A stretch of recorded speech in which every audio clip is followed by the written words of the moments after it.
কেমন আছো বল। ও গুড রে, ও গুড রে। এটা কে এটা কে এটা কে? দেখো না দেখো না, ঠাম্মি এসে গেছে। তারপরে বলো, ঠাম্মিকে বলো আমি এখন পড়ছি। ও গুড রে। ঠাম্মিকে বলো কি পড়ছো। দেখো না, দেখে দেখি কি পড়ছো? নিজে পড়ছো? ও বাবা রে, পেন্সিল নিচ্ছ? দেখি, দেখো না বাবা, দেখো না। আরে বাবা, পেজ খুলে দেখো। আরে বাবা রে, দেখো না, দেখো দেখি। ওরে বাবা রে, ওরে বাবা রে। তুমি হ্যাপি? চুমু দিদা এটা ঠাম্মিকে, চৌকি দি দাও। চুমু দিদা এটা ঠাম্মিকে, চুমু চুমু দিদা। আমি চলে যাচ্ছি। তাহলে চলে যাবে, চুমু দাও তো। ও ক্যামেল দিয়ে ভোলাচ্ছে। একটা চুমু দিদা, একটা চুমু দিদা ওকে ঠাম্মিকে। আমাকে বলে দিও। Good evening everyone, welcome back to my channel, welcome back to my another blog. আর দেখতেই পাচ্ছেন মা এসছে বাড়িতে।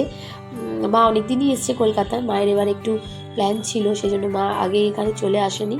তো মা ননদের বাড়ি গেছিলেন, মামি শাশুড়ি বাড়ি গেছিলেন, ওখান থেকে একটু ডক্টর দেখানোর ব্যাপার ছিল, সেখানে গেছিলেন। আর এখন মা দাদার ওখানে আছেন।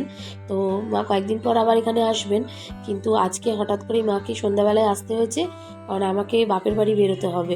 মানে মর্নিংয়ের ট্রেন ধরে বেরোবো, আবার ইভিনিংয়ের ট্রেন ধরে ব্যাক করবো। সেজন্য বাচ্চাটাকে নিয়ে যাবো না, আর মা থাকবে, ওর বাবা থাকবে, তো ছেলে থেকে যাবে। আর এখন 9টা বাজছে, মায়ের ঘুম চলে এসছে। সকালে মাছের ঝোল বেগুন ভর্তা করেছিলাম, মাকে খেতে দিয়ে দিলাম, তারপরে ছেলেকে খাওয়াবো। আর তো আমি মানে একদম ভোরে বেরোবো, 5টা সময় বেরোবো। দেখুন কীরকম ওয়েদার, চারিদিক অন্ধকার। 6টা 15 সাঁতরাগাছি থেকে রূপসী বাংলা ধরবো, আর ইভিনিংয়ে আরণ্যক ধরে ব্যাক করবো। মারাত্মক ঠান্ডা, বৃষ্টিও। কয়েকদিন ধরেই আমার গলার অবস্থা ভীষণ খারাপ, ঠান্ডা লেগে। তারপরে এই ঠান্ডাটা মানে জাস্ট বাইকে করে যাচ্ছিলাম, তো একটু শেয়ার করলাম আপনাদের সাথে। প্রচণ্ড অন্ধকার, কুয়াশা, আর ঠান্ডায় পুরো হাত পা জমে যাচ্ছে বাইকে যেতে যেতে। তো চলুন সঙ্গে থাকুন, স্টেশনে গিয়ে আবার দেখা করছি।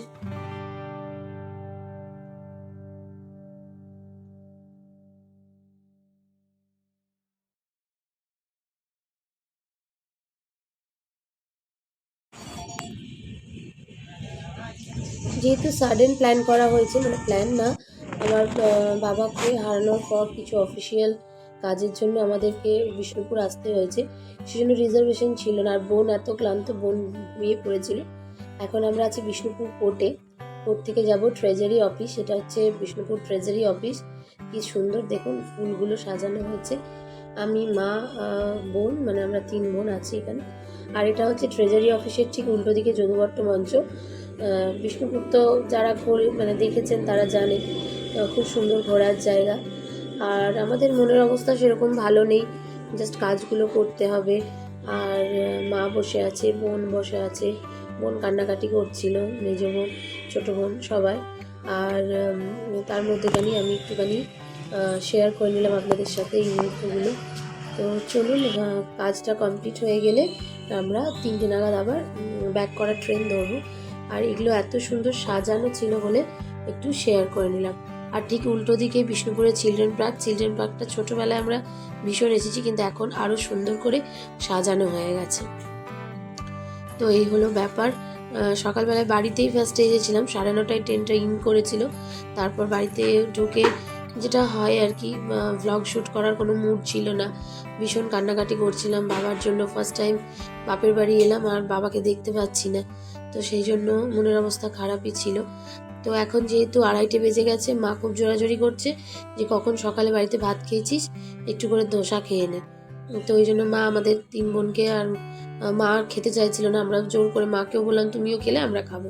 ধোসা খেয়ে এখন মা আর আমি এই যে বসে আছি, কাজ প্রায় কমপ্লিট। এবার আমরা রওনা দেব। এখন এই 3:30 মতো বাজছে। আমরা এখান থেকে আর বাড়ি যাব না, ডাইরেক্ট স্টেশন চলে যাব আমি আর মেজ বোন। তো আর মারা বাড়ি ফিরে যাবে। তো চলুন সঙ্গে থাকুন, দেখতে থাকুন, পরে আবার আসছি।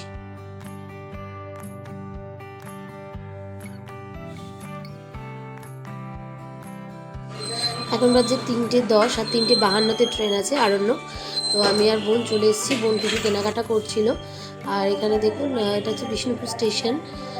তো আমরা এখন ওয়েট করছি ট্রেনের জন্য, কারণ বাচ্চাগুলো বাড়িতে আছে, ওর মেয়েকেও রেখে এসছে, ওর হাজব্যান্ড আছে বাড়িতে, আর আমার ছেলেও আছে। ছেলেকে বলা হয়েছে আমি ডক্টরের কাছে এসেছি, সে ফোন করেছে আমাকে অনেকবারই। তো এই হলো ব্যাপার। মনটা খারাপ লাগছিল ফেরার সময়, মাও কান্নাকাটি করছিল, আমরাও কান্নাকাটি করছিলাম, কিন্তু ওই যাই হয়, সংসার সব কিছুই আছে, যেতে তো হবেই আমাদের। আর এখানে দেখুন একটা আর্ট গ্যালারি করা হয়েছে বিষ্ণুপুর স্টেশনে, খুব সুন্দর বিষ্ণুপুর স্টেশনটা সাজানো। নেক্সট টাইম পুরোটা একটু শেয়ার করব আপনাদের, যারা এখনও দেখেননি, বিষ্ণুপুর আসেননি। সেই স্টেশনের খুব সুন্দর সারদা মায়ের মূর্তি আছে, পোড়ামাটির অনেক শপ করেছে এখানে, মানে যেগুলো পাওয়া যায় পোড়ামাটির জিনিস সেগুলো।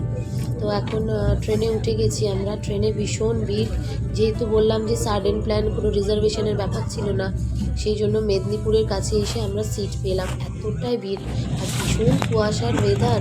আর এই যে বোন আর আমি এখন বসে আছি, দুজন মিলে সারাক্ষণ ওই বাবার কথাই আলোচনা করি।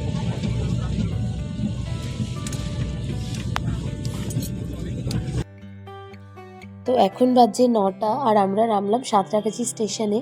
ওখানে আমার হাজব্যান্ড গেছিলো আমাকে পিক আপ করতে, আর বোনের হাজব্যান্ড গেছিলো বোনকে পিক আপ করতে। আর এই ফার্স্ট টাইম আমি ছেলেকে ছেড়ে এতক্ষণ থাকলাম। বাড়ি যাওয়ার তাড়াটা মারাত্মক লেভেলের, কারণ ও যে কী করছে আমি জানি না। তবে ও কান্নাকাটি করেনি, মাকে ফোন করেছিলাম, মায়ের কাছেও ভালোই থাকে আর কি, মা গল্প টল্প করে। আর ওর বাবাও ছিল, অনেকটা টাইম কাটিয়েছে আজকে বাবার সাথে। তো চলুন আজকের ব্লগটা এখানেই শেষ করছি, ভিডিওটা আর কন্টিনিউ করলাম না। যদি ভিডিওগুলো ভালো লাগছে প্লিজ লাইক কমেন্ট শেয়ার করবেন, আর যারা চ্যানেলের নতুন তারা চ্যানেলটা সাবস্ক্রাইব করতে ভুলবেন না। দেখা হবে নেক্সট একটা ভিডিওর সাথে। সবাই ভালো থাকবেন, সাবধানে থাকবেন, সুস্থ থাকবেন। Tata, good night.